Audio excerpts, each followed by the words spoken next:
Bonjour à tous, avec l'aide de Dieu nous allons étudier le traité Sota d'Aflamed Amoud Bet. On va s'arrêter sur les mots qu'il y avait écrit dans la Mishnah. Bo Bayom Daraj Rabbi Akiva, parce que Rabbi Akiva avait interprété des versets qui a priori avaient l'air contradictoires. Alors, juste à noter, on n'a pas dit, on est donc 30b, on est environ là, 18e ligne, quelque chose comme ça, aux deux points. Bo Bayom Daraj Rabbi Akiva. Donc là, on a déjà dit qu'à chaque fois qu'il y a écrit Bo Bayom ce jour-là, c'est le jour que Rabbi Elazar ben Azai est devenu Nasi, le chef du peuple juif, et les choses sont éclaircies. Donc Rabbi Akiva a donné son interprétation sur un verset qui a priori avait l'air contradictoire. Il s'agit de l'espace, des mesures qu'il y a à l'extérieur des villes de Lévi. Que pour Rabbi, il y a un verset qui dit qu'à l'extérieur, il y avait 1000 coudées, 1000 amot. Et un autre verset qui dit 2000 coudées. A priori, c'est contradictoire, ou 1000 coudées, ou 2000 coudées. Dans la Mishnah, dans la Zayin Amoud Bet, on avait vu deux opinions, celle de Rabbi Akiva et celle de Rabbi Eliezer bno shel Rabbi Yossi Aglili. Rabbi Akiva, il explique, il dit c'est comme ça. Il dit c'est simple, il y a 1000 coudées qui sont à l'extérieur. C'est pour faire de l'espace à l'extérieur de la ville, pour que ça va être beau à l'extérieur de la ville. Pour leurs animaux, pour quoi avoir de l'air là-bas. Il n'y a pas de maison, il n'y a pas d'arbre, il n'y a rien du tout. 1000 coudées libres, espace autour de la ville, des Lévim. Et après, l'autre verset qui dit 2000 coudées, c'est pour ça, c'est pour te dire comment mesurer le troum, les limites jusqu'à où on peut aller Shabbat. Pour cela, les gens de la ville, ils doivent mesurer 2000 coudées depuis leur ville, pour savoir que Shabbat, ils peuvent aller jusqu'au bout de ces 2000 coudées, mais ils ne peuvent pas aller plus loin que ça. Ça, c'était l'opinion de Rabbi Akiva. Puis on avait l'opinion de Rabbi Eliezer, fils de Rabbi Yossi Aglili, qui dit que 1000 coudées, c'est pour nous dire, c'est migrache, en effet, c'est pour un espace libre autour de la ville. Mais après, il mesurait encore une fois 2000 coudées. D'après Rashi, on avait déjà discuté de ça. D'après Rashi, c'est depuis la ville encore 2000 coudées. Ça veut dire qu'après les 1000 coudées qu'il y a de libre, on compte encore 1000 coudées. Et dans ces 1000 coudées, ces deuxième 1000 coudées, là-bas, il y a des champs, là-bas, il y a des vignes, etc. pour les Lévim. Alors ici, la Gemara demande, Maïka Miflige, quel est leur machlok, quel est le fond de leur discussion entre Rabbi Akiva et Rabbi Yossi, Rabbi Eliezer, le fils de Rabbi Yossi Aglili. La Gemara répond, la discussion de Mars, ça va troum de Raïta maître, c'est-à-dire Rabbi Akiva, il pense que les troumim, le fait de ne pas pouvoir aller à l'extérieur de la ville plus que 2000 coudées, c'est la Torah qui a instauré ça, non pas les sages. Et c'est pour ça donc qu'il ramène un verset de la Torah, des Oraïta. Par contre, Oumar Savar, Rabbi Yossi Aglili soutient que des Rabbanan, que la loi de Troum, c'est d'origine rabbinique seulement. Et c'est la raison pour laquelle que la Torah, elle dit Alpaïmam à 2000 coudées autour de la ville. Ce n'est pas pour le Troum, pour les limites jusqu'à où je peux sortir Shabbat, mais c'est pour nous dire qu'est-ce qu'il y a à l'extérieur de la ville pour les Lévim. Vous voyez sur le texte de Rashi, Rabbi Akiva, Rabbi Eliezer, Rabbi Yossi Aglili, quelle est la discussion entre Rabbi Akiva et Rabbi Eliezer, Rabbi Yossi Aglili, comme on l'a expliqué. Tano Rabban, nos sages enseigné, Bo Bayom Daraj Rabbi Akiva, ce jour-là, Rabbi Akiva a interprété, Bisha, Shalou Israël Minayam, lorsque le peuple juif a eu ce grand miracle après que les Égyptiens les poursuivaient, et eux ils sont sortis, la mer s'est ouverte, ils ont traversé la mer, et ils sont ressortis dans la mer, tandis que les Égyptiens se sont noyés derrière eux dans la mer. Nat, Noëlem, le Marshira. Littéralement, ils ont posé leur regard, c'est remonté dans le cœur de dire un cantique pour remercier Hachem. Comment ils ont dit ce cantique-là? Trois opinions. Qui gadol makreta alel, comme un grand, un adulte, quelqu'un qui a la mitzvah de lire le Hallel, parce qu'il y a des moments dans l'année qu'on doit lire le Hallel pour remercier Hachem, eh bien, comment ils ont dit la Shira? Comme lorsque c'est un grand, un adulte qui lit le Hallel à la synagogue pour l'assemblée. Et l'assemblée répond uniquement le début du chapitre. C'est-à-dire que quand ils lisent le Hallel commence avec le mot Halleluka. Donc, il dit Halleluka, Alouav de Hachem, tout le monde répond Halleluka. Tout le monde répond Alléluia, etc. Chaque fois, il répond le début donc du chapitre qu'ils disent dans le Hallel. Alors, la même chose aussi ici. Lorsqu'ils ont dit la Shira, Moshe Amar Ashira Lachem. Moshe, il a dit, je chanterai pour Hachem. Ve'omri, qu'est-ce qu'ils ont répondu? Ashira Lachem. Après, lorsque Moshe Rabbeinu a continué à dire, Moshe Amar ki Gaoga, parce que Hachem, il est très élevé au-dessus de tous les arrogants. Qu'est-ce qu'eux, ils ont répondu? Ashira Lachem. Comme lorsqu'un adulte, il lit le Hallel, vu que c'est un adulte, il peut acquitter les autres aussi, il peut acquitter l'assemblée. eh bien l'assemblée, elle peut se contenter juste de répondre. Répondre à quelque chose. Ashir ala Hashem, répondre à Hallelujah, et comme ça, il s'acquitte. Donc la même chose si c'était pour le lorsqu'ils ont fait la cantique, lorsqu'ils ont traversé la mer Rouge. Rabbi Eliezer, Rabbi Yossi Aglili, deuxième opinion, celle de Rabbi Eliezer, fils de Rabbi Yossi Aglili. Il dit que Katana Maket Hallel. Non, il n'est pas d'accord avec Rabbi Akiva. Il dit que c'est comme un enfant, lorsque l'enfant fait lire le Hallel à l'assemblée, que l'enfant lui-même ne peut pas acquitter les autres du Hallel, vu qu'il n'a pas l'obligation. Donc l'assemblée doit répéter tout ce qu'il dit. Donc, ici aussi, c'est la même chose pour le cantique. Que Moshe Amar Ashir ala Hashem, lorsque Moshe dit Ashir ala Hashem, ils ont répondu Ashir ala Hashem. Quand Moshe Amar, Moshe il a dit Kigaoga, ils ont répété Kigaoga. Rashi qui garde dans la maquette à Hallel, Makre ou la Tzibou qui le fait lire pour l'assemblée, le Tzi ani lechovat pour les acquitter leur obligation. Ven onim achav Rashi prakim Halleluka. Eux ils répondent, donc la communauté, l'assemblée répond Halleluka juste au début du chapitre. Shur Rosh Hapasha qui est au début du chapitre. Al kol davar Shur Omer, sur chaque chose qu'ils disent, onim achav Halleluka, l'assemblée répond Halleluka. Titlan Masechet Sukkah, Rashi nous dit quand on a enseigné dans le traité Sukkah, Mishaya Eved Isha o Katan Makinoto, s'il y avait un serviteur, une femme ou un enfant qui le faisait lire, qui le faisait répéter le Hallel, on est Achem Hashem Amrim, il doit tout répéter ce qu'ils disent, parce qu'eux-mêmes, ils n'ont pas la même obligation que l'homme.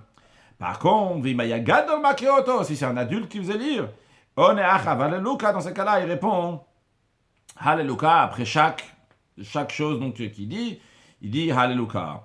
Donc ça, c'était les deux opinions qui nous différenciaient. Est-ce que c'était comme un adulte ou bien comme un enfant? Et de comment, la même chose aussi pour la Shira. Troisième opinion, Rabbi Nechemia, ça va, Rabbi Nechemia, il pense. Non, c'est pas ici, Rabbi Nechemia, mais Rabbi Nechemia, il dit que Sofer Apores al Shema, comme l'officiant qui lit le Shema, il s'agit de manière plus précise les bénédictions qui sont avant le Shema. Vous savez que l'office, officiellement, commence à partir après le Kaddish qui est après Yishtabach, le Kaddish, et juste après, il y a les bénédictions du Yotzeror et Avat Olam, qui sont les bénédictions du Shema. Donc le Sofer, on a traduit par l'officiant, littéralement, Rashi va nous dire que Sofer, c'est un enseignant des enfants. À l'époque, ils enseignaient la Torah dans la synagogue, donc il était toujours là-bas, il était là aussi pour diriger l'office. Alors comment ça se passe lorsqu'il dirige l'office? C'est lui qui commence, qui démarre les bénédictions du Shema. Mais après, chacun individuellement doit lire en même temps que lui les bénédictions du Shema. Donc d'après Rabbi Nechemia, la Shira aussi, le cantique que le peuple juif a fait, c'est aussi passé d'une telle manière que chacun d'eux individuellement, ils ont dit le cantique avec Moshe Rabbeinu. Mais Moshe Rabbeinu, c'est lui qui a commencé. Donc, Rabbi Nechemia dit que Sofer Apores al Shema bebet hakneset à la synagogue. Shopoter Trila, que lui commence d'abord avant tout le monde. Venonimach, tout le monde répond suite à lui. Bien, donc nous avons trois opinions. Celle de Rabbi Akiva, celle de Rabbi Eliezer et celle de Rabbi Nechemia. La Gemara demande Mike à Miflik, qu'est-ce qu'il y a derrière ce désaccord-là, ou le fond de la discussion? Gemara répond, ils sont en discussion sur ce qui est dit au début de la Shira du cantique que les Juifs ont dit. Rabbi Akiva, ça, Rabbi Akiva, il pense, il dit, il y a écrit les morts. Azeshem Moshe Nisset Ashira Azot, Nivol Hashem, les morts. Donc c'est écrit les morts, Amilta Kamaita. Amilta, ça se réfère sur Tashiraz al-Hashem va Yom les morts. Ils ont dit, donc Yom les morts, ils ont dit, donc pour dire. Alors c'est quoi pour dire? D'après Rabbi Akiva, pour dire, c'est la première phrase. Donc c'est pour la première phrase. Qu'est-ce que Moshe Rabbeinu l'a dit? Il a dit Ashir al-Hashem. Va Yom les morts, Ashir al-Hashem. Pour dire, Ashir al-Hashem. Donc tout ce que Moshe Rabbeinu il a dit, tout à chaque fois les Juifs, ils ont dit Ashir al-Hashem. Moshe Rabbeinu dit si, Ashir al-Hashem, on chante ça à Dieu, bien sûr. Moshe Rabbeinu dit encore quelque chose, Ashir al-Hashem, c'est ça le lemor, c'est ça ce que les Juifs ont dit. Rashi, il y a un Rashi que j'aurais dû faire avant que Sofer, Melamed Tinoko, donc un enseignant des enfants, vous tadir bebet hakneset, toujours à la synagogue, ou pores al shema la sara noadim, et il dirige les bénédictions du Shema pour les 10 qui arrivent, qui sont présents. Après, Rashi s'arrête sur le mot pores en lui-même, pores al shema. Ici, Rashi explique que pores hashem pros achag, qui veut dire avant la fête. Lifne achag, avant la fête. Donc ici aussi, quand on dit pores al shema, c'est ce qu'il y a avant le Shema. Matril bibrachot shelifne kriyat shema. Il dit les bénédictions qui sont avant le Shema.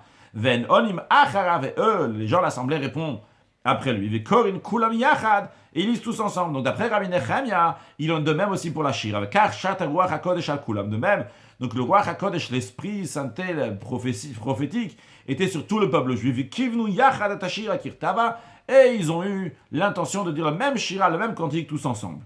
Après on a demandé quel est le raisonnement des opinions, de trois opinions. On était en train de faire la première, celle de Rabbi Akiva, dans le texte de Rashi, Lemor Amilta Kamaita Kai. Chez Onin Tamin, il répond toujours Ashira la Hashem, ce qui était dit au début. Ça, c'est l'opinion de Rabbi Akiva. Continue la Gemara avec Rabbi Eliezer, Benoche Rabbi Yosef Glili Savar. Deuxième opinion, celle de Rabbi Eliezer, il pense que Lemor, quand on dit Lemor, Akol Milta Milta, ça se réfère sur chaque mot. À chaque fois, ils ont répété chaque chose. Quand il y a écrit pour dire, chaque mot que Moshe Rabbeinu il va dire, ils vont répéter. Moshe Rabbeinu Ashira la Hashem, il répond Ashira la Hashem. Moshe Rabbeinu dit Kigaoga, ils vont répondre aussi Kigaoga. Puis, il y a la troisième opinion, on verra Rabbi Nechemia, ça va, Rabbi Nechemia, il pense que Vayomru, il n'y a pas juste écrit les morts, il y a écrit Vayomru les morts. Alors Vayomru, pourquoi il y a écrit Vayomru, ils ont dit, de Amur Kulu. Tous ils ont parlé, tous ils ont dit, tout le peuple juif. Comment ils ont dit Bahade Adade, ils ont dit ensemble. Ah, et dans ce cas-là, pourquoi il y a écrit les morts pour dire de Patach Moshe Beresha, parce que Moshe Rabbeinu, c'est lui qui a commencé le cantique, après tout le monde l'a su. Donc c'est pour ça qu'il est mort au singulier, c'est pour Moshe Rabbeinu, pour dire au peuple, que le peuple juif va dire. Mais c'est comme le chazan, comme l'officiant. Il commence, et après tout le monde va dire ensemble. Rashi, les morts, dit Rabbi Nechemia Sava Yomru, Amoshe Obni Israël Kae. Quand ils ont dit, ça c'est Moshe et le peuple juif, ou Mash Madame, ou Kuluba Dadade, sous-entendu qu'ils ont tous dit ensemble. Les morts, pourquoi écrit les morts de Patach Moshe Beresha, c'est pour dire que Moshe Rabbeinu l'a commencé en premier. Hari Kamar, ainsi il dit, va Yomru Kulam, c'est-à-dire que tous, tout le peuple juif ont dit le cantique. Achache Nirshu Lomar, après qu'ils ont eu la permission, les morts de dire, Dainu Achache Patachacham, après que le sage, que Moshe Rabbeinu, il a commencé quand l'officiant commence, après tout le monde le suit. Ça, c'était donc la discussion qu'il y avait en ce qui concerne donc les trois opinions. Comment le peuple juif a dit la Shira, le cantique. Continuons. Tano Rabbanan sage enseigné. Darash Rabbi Yosef Agli a interprété, a expliqué. Bisha Shalou Yisrael Minayam. Lorsque le peuple juif sont montés de la mer, après la mer s'est ouverte, Nat Noelem le Shira, c'est leur remonté au cœur. Littéralement, ils posèrent le regard pour réciter un cantique. Comment ils récitèrent le cantique? Pas seulement les adultes, comme on l'a vu jusqu'à présent, mais même Olal Mutal al Birkeimo. Le bébé qui était reposé sur les genoux de sa mère. Vetinok yonek mishdeimo, le nourrisson qui tétait au sein de sa mère. Kevanchera ou tashrina, lorsqu'ils ont vu la présence divine. Ola ligbiat savaro, le bébé il a redressé son cou. Vetinok shamaddad, et le nourrisson il a lâché le sein. Mi-pif de sa bouche. Ve'amru, ils ont dit, Ze keili ve'anveu, ça c'est mon Dieu, je vais le glorifier. Shenamar, d'où il apprend ça, Rabbi Yosef Agli, il y a écrit, Mipi ol imveyonkim, par la bouche des bébés et du nourrisson, il sataoz. Tu as établi la puissance qui est liée donc avec la Shira qui est appelée Oz, la puissance, comme il écrit dans la Shira, Ozi vezimrat kad. On nous raconte le Oz d'Akadosh Baruch Hu, la force d'Akadosh Baruch Hu. Rashi, le mot Olal. C'est quoi la différence entre un Olal et un Yonek? On traduit donc bébé et nourrisson. Rashi nous dit que le Olal, il est gadol mi Yonek. Le bébé, il est plus grand que le nourrisson. Qui dit-il, comme il est écrit dans Shmuel, dans le contexte avec Amalek et Shaul, il y a écrit me Olel ve'ad Yonek. Puis le Olel jusqu'au Yonek. Et donc, s'il nous dit que maintenant le Olal, il est plus grand que le Yonek, Rashi nous dit, parce que Derech Hamika Lomaken, c'est l'habitude du verset de dire ainsi, que Loma, c'est-à-dire Kale Akol, là-bas dans le contexte, c'est tout exterminé à Amalek, Mina Chashewa Garua, de plus important jusqu'au moins important, donc plus grand ou plus petit, qui vont Mishor Vatse, comme on dit, du bœuf jusqu'au mouton, le bœuf qui est plus grand que le mouton. Donc Olal va Yonek, Olal qui est plus grand que Yonek. La Gemara continue, qui va encore plus loin. Pour l'instant, on a vu que les bébés, les nourrissons, ont dit un cantique. Haya Rabbi Meir, mais Rabbi Meir disait, Minaim shafilu barim shevim iman abrushira. D'où on sait que même les fœtus qui sont dans le ventre de leur mère, ils ont récité le cantique. Shenamar, il est dit, Bemakelot, bachu Elokim. En assemblée, bénissez Dieu. Hachem, Adne, Mimkor Israël, de la source d'Israël. Le mot Makor, qui veut dire la source, veut dire aussi la matrice. La source, d'où la personne elle vient. Rashi Bemakelot, Shinikalu alayam, lorsqu'ils ont rassemblé sur la mer, eh bien, Mimkor, Af Otam Sheba Makor, même ceux qui étaient dans la source, qui étaient à la matrice, eux aussi, Ils ont Baruch Elohim, ils ont béni Hachem, ils ont dit le cantique. Maral demande, et pourtant il ne peut pas voir, et c'est dans le ventre, il peut pas voir, il y a le ventre, il peut pas, comment les enfants ont pu voir? Maral répond à Rabbi Tanchum répond, Keres naselaem kaspekelaya meira verao, que le ventre de la mère est devenu comme un verre transparent, et ils ont pu voir à travers Akadosh Baruch Hu, la Shrina, de manière directe et claire, et par cela, donc, ils ont pu dire eux aussi le cantique à leur manière. Conclure avec une halakha et un sujet de Chassidut. En ce qui concerne l'halakha, nous avons parlé du Troum au début de notre cours. Donc le Rambam, il nous dit, ce qui sort du Troum de Medina pendant Shabbat, il reçoit Malkout, donc 39 coups, parce qu'il y a écrit Al Yetzi Shmim Kol Bayom Hashui, qu'un homme n'a pas le droit de sortir de sa place le 7e jour. C'est quoi cette place-là qu'on n'a pas le droit de sortir? C'est le Troum de la ville. Ça, c'est ce qui est écrit dans la Torah. Maintenant, la Torah n'a pas donné de mesure à ce Troum-là. Combien c'est ce Troum, cette mesure? Les sages ont dit que ce Troum-là, ça correspond à 12 000, c'est environ 12 kilomètres, qui correspond à tout le camp du peuple juif lorsqu'ils étaient dans le désert. Et Moshe Rabbeinu leur dit, vous n'avez pas le droit de sortir de tout ça.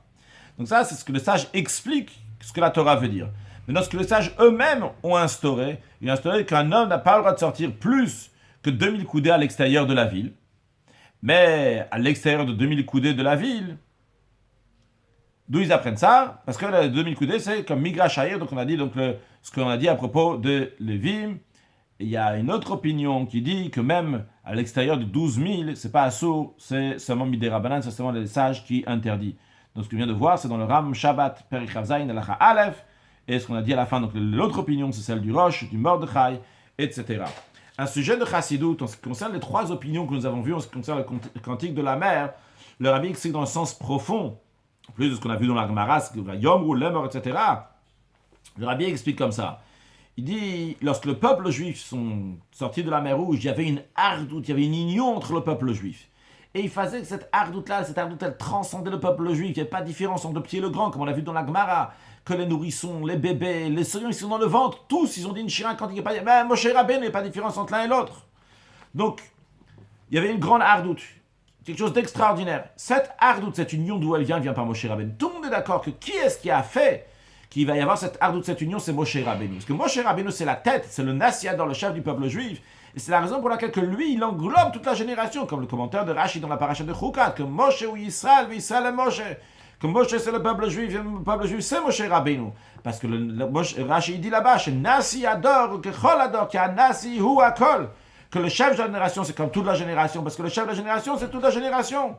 Et lui, Moshe Rabbeinu, qui est au-delà de tout, c'est un Nasi, le Menoussa, eh bien, il peut élever tout le monde aussi de manière, qui va être toujours de manière égale. Donc tout le monde est d'accord que c'est Moshe Rabbeinu qui fait démarrer la Shira. Sur ça, il n'y a pas de discussion. Et tout le monde est d'accord aussi que le peuple juif s'est uni. Dans ça même, il y a comment le peuple juif s'est uni, comment le peuple juif a ressenti cette union. D'après Rabbi Akiva, c'est Moshe Rabbeinu qui a tout dit. Moshe Rabbeinu, c'est lui qui a fait cette hardout. Le peuple juif est quitte, entre guillemets, de ce que Moshe Rabbeinu il va faire. Moshe Rabbeinu il fait la hardout. Eux, ils participent à cela. Mais tout ce qui est souligné, c'est pas le peuple juif, c'est Moshe Rabbeinu. Ça, c'est Rabbi Akiva. Rabbi Eliezer, il dit...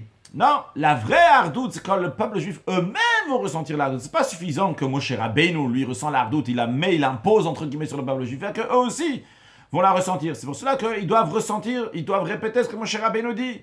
Moshe Rabbeinu commence, eux, ils répondent. Comme ça, ils prennent part eux-mêmes dans cette hardout, dans cette union. Rabbi Nechemia va encore voir plus loin, il dit, ça que le peuple juif a dit la shira ensemble, c'est même pas suffisant qu'ils vont répondre à ce que Moshe Rabbeinu dit. C'est pas encore une hardout suffisante. Il fallait que tous ensemble, que eux-mêmes, ils vont ressentir ce que Moshe Rabbeinu lui-même il ressent. Ça commence par Moshe Rabbeinu. Dans tous les cas, chacun doit ressentir cette hardout, cette union. Et évidemment, on sait qu'en rajoutant Ve'arta l'reach kamocha dans l'amour du prochain, c'est ça qui va nous amener la venue de Mashiach. Encore plus, le Rabbi nous dit c'est ça, c'est une préparation pour la venue de Mashiach, dans laquelle on va voir comment tout le peuple juif est entièrement uni avec Akadosh Baruch Hu très prochainement. Excellente journée.